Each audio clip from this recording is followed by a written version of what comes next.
Well, people are leaving rural Oklahoma at an alarming rate, and that trend may not be reversed anytime soon. Nearly half of our 77 counties saw a drop in population during the 2004 census.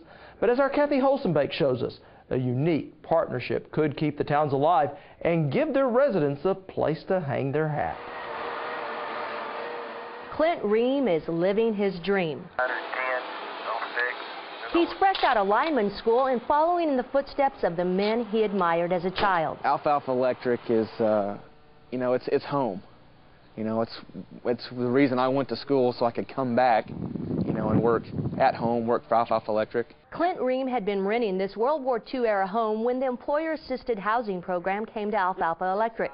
Now he and his fiancée are restoring the home. This was the room that my grandma said that they used to rent out a long time ago because it has just a little bathroom there. REI, Fannie Mae, and the USDA Office of Rural Development launched employer-assisted housing last year. To date, 24 loans have closed. There could be a lot of people in my shoes, my situation.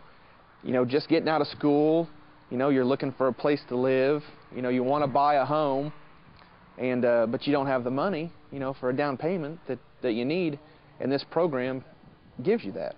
There's a certain amount of work involved in it. It's not they just don't hand it to you on a silver platter, but it's very doable. Alfalfa Electric Cooperative Manager Max Ott says employer-assisted housing benefits his employees, customers, and the town of Cherokee. We did it as a zero-interest loan, so what we're out is only the interest, but it allows the employee to pay that back over a long period of time, and it gives them the opportunity to maybe help with the down payment. It can either be structured as a forgivable loan or can be a repayable loan. Whatever that the employer sets it up as, the amount cannot exceed $2,500, and REI will then match that $2,500, thus giving an employee up to $5,000 for down payment assistance, or they can use the sum of money for closing costs if needed. In the past, the federal government supported programs to build inexpensive homes in rural areas, but those programs weren't always successful. But we realized it did no good to build an inexpensive house if you didn't have a warm body with an income to move into it. And so that's whenever the employer-assisted housing program really began in the state of Oklahoma. Longtime Alfalfa Electric worker Regina Waugh was already in the process of building her new home when she got involved in the program. One of the issues we ran into was house appraisals.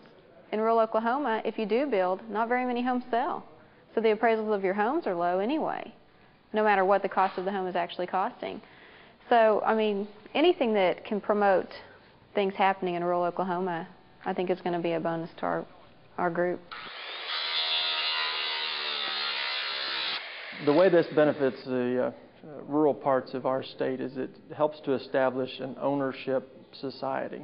If we can get our rural residents to own their home rather than rent and to live closer to where their place of employment is, they're more apt to be a more loyal employee. They're more apt to be more loyal to that local community. If things started to go south in that community, they're more apt to find some other job in that town or start their own place of business.